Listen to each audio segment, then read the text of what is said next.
The Assembly will hear an address by His Excellency Jose Maria Pereira Neves, President of the Republic of Cabo Verde. I request protocol to escort His Excellency and invite him to address the Assembly.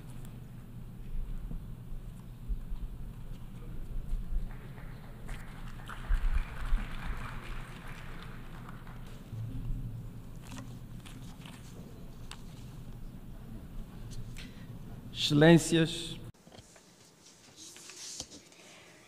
Excellencies, numerous armed conflicts continue to ravage various regions of the world with devastating impacts on the populations, particularly in the Middle East, where the potential for escalation and risk of spreading are all too evident. Innocent lives are lost daily in an unrelenting and merciless cycle of violence.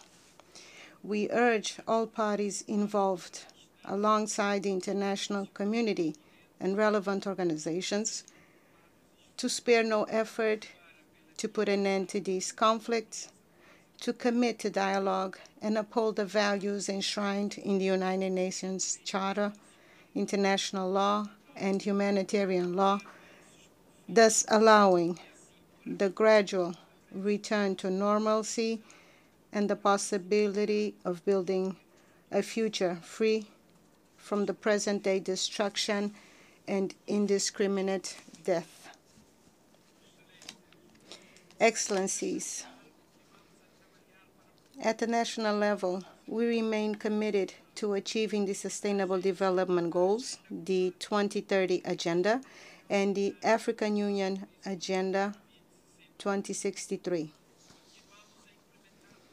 We are also focused on implementing policies toward ensuring universal access to quality education and healthcare, and on fully integrating the youth into all spheres of social, economic, and political life, ensuring that future generations are equipped with the tools they need to tackle global challenges.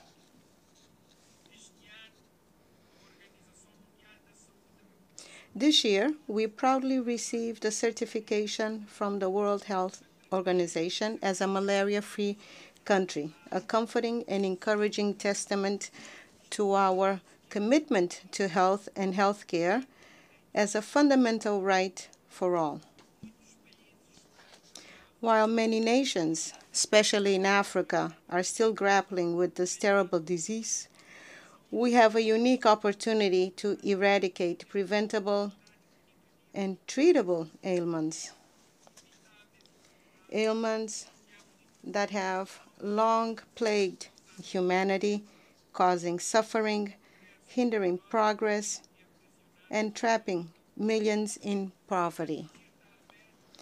To achieve this goal, I call on the upcoming IDA 21 Global Fund restructuring meeting to be held in Paris next month to prioritize funding through a dedicated budget line aimed at eliminating diseases.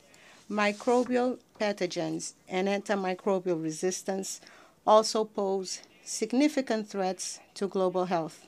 Thus, understanding and managing microbial activity is crucial for addressing challenges related to disease control, food security, environmental conservation, and climate change.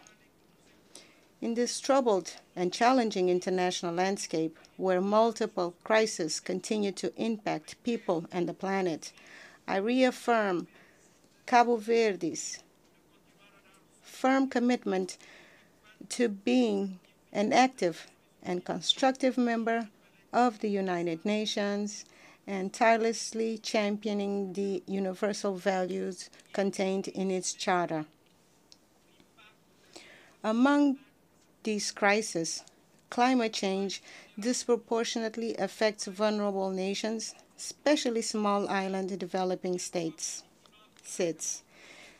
We look look to COP29 to yield urgent and tangible progress on key climate issues, particularly as a deadline for significant emissions reductions approaches. Our people, especially communities in small island developing states, seek bolder commitments, namely from high-emission countries, and swift implementation of climate policies and funding mechanisms that are not only ambitious, but also equitable and effective. The rising sea levels, also caused by climate change, require immediate and special attention. The challenge is multidimensional and extends far beyond island and coastal populations. It affects all continents and regions, leaving no one immune to this catastrophe in the making. We therefore welcome today's high-level meeting on addressing the existential threats posed by sea level rise.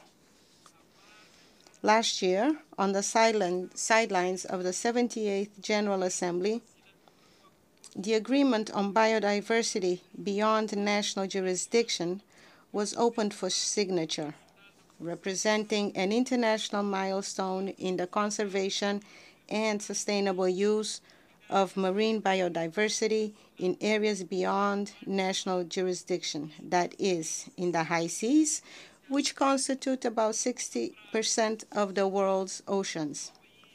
And I am proud to say that Cabo Verde, my country, signed this agreement on its first day and is currently finalizing the ratification process.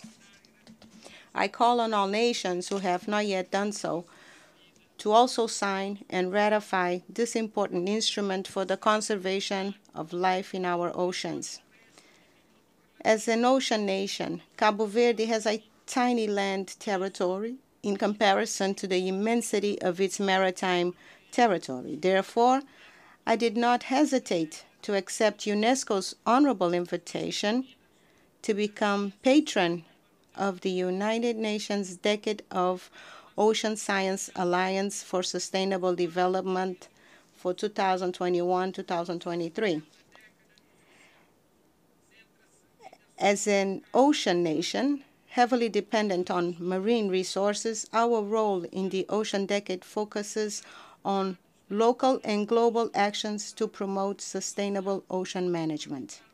We have been focused on the importance of sustainable ocean management, particularly for small island developing states that are very vulnerable to climate change and the degradation of marine ecosystems.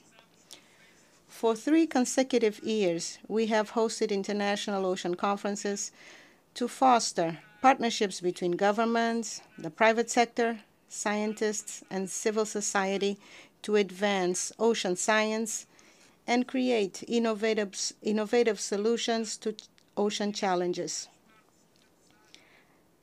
Thus, it is important to bring together key stakeholders in order to boost collaborative solutions for the oceans, help develop research capacities to study the impact of climate change, ocean acidification, and promote knowledge sharing and technology transfer to improve ocean monitoring and observation systems.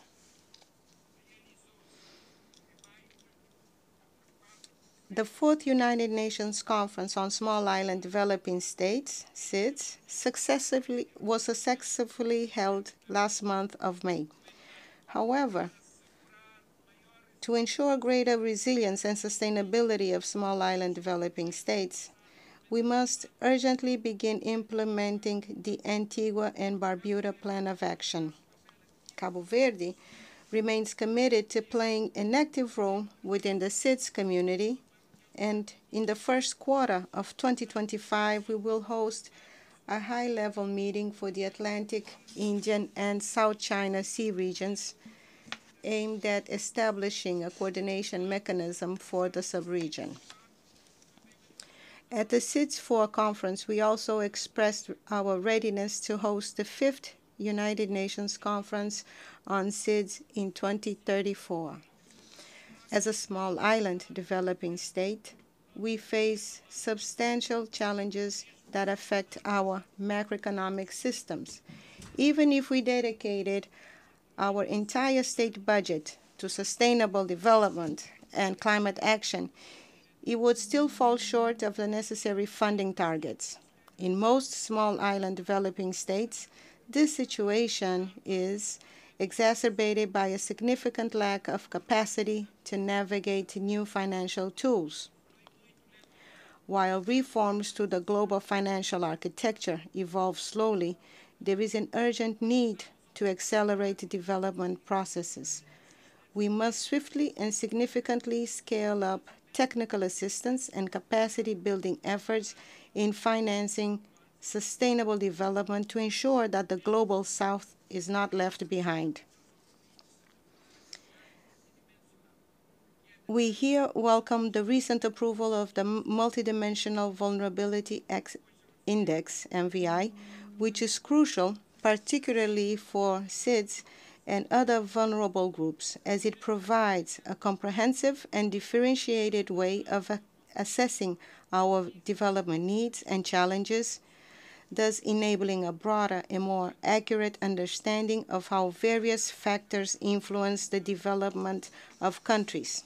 In my capacity as the African Union champion for natural and cultural heritage, and in line with the policies of the government of Cabo Verde, I have been tirelessly advocating for the protection, promotion, and sustainable management of Africa's rich natural and cultural heritage, which is highly vulnerable to climate change. It is essential that we continue to raise awareness on the need to safeguard our ecosystems, historical landmarks, traditional knowledge, and intangible cultural practices. It is thus urgent for us to promote African identity through the promotion of African languages, traditional arts, and all the plurality of cultural expressions, reinforcing the continent's diverse cultural history and its contributions to global culture and human heritage is vital. The restitution of cultural assets, such as artifacts, works of art, and sacred objects, which are an integral part of the cultural identity, history, and traditions of the communities from which they originate, is of vital importance not only for Africa, but for many other regions of the world. Their removal has disrupted cultural continuity, and their return would allow preserving their cultural and spiritual integrity as they are returned to their original environments, thus allowing local communities to reconnect with their heritage, fostering cultural pride, and preserving their identities for future generations. I am pleased to announce that in 2025, we will host a high-level meeting in Cabo Verde focused on Atlantic Creoleness, or the Atlantic dimension of Creole, bringing together scholars of Creole languages, artists, writers, filmmakers, men and women of culture, and world leaders. They will represent the plurality of geographical spaces, of affirmation of Atlantic dimension of Creole, a construction of which Africans and their descendants were an integral part of. This meeting in 2025 aims to enhance initiatives like the Slave Route Project and the Decade of People of African Descent, as well as the United Nations Conference on Racism held in Durban in 2001. Our intention is to debate and praise Creole, the dimension of Creole, as a complex and very rich reality, the result of human relationships woven between peoples of the various peri-Atlantic continents during the ocean navigations that began in the 15th century. From these encounters, new forms of culture and organization of society emerged and lasted over time, representing a particularly fruitful moment of social and cultural innovation. These will be, therefore, intense days of academic and scientific reflection, but also of artistic demonstration, cultural exchange, and reconnection, from the performing arts to Creole cuisine, to handicrafts, to music. There will also be, of course, days of strategic political debate among decision makers on the dialogue between peoples and cultures and on the peace and the future of humanity. Thank you for your attention. On behalf of the Assembly, I wish to thank the President of the Republic of Cabo Verde,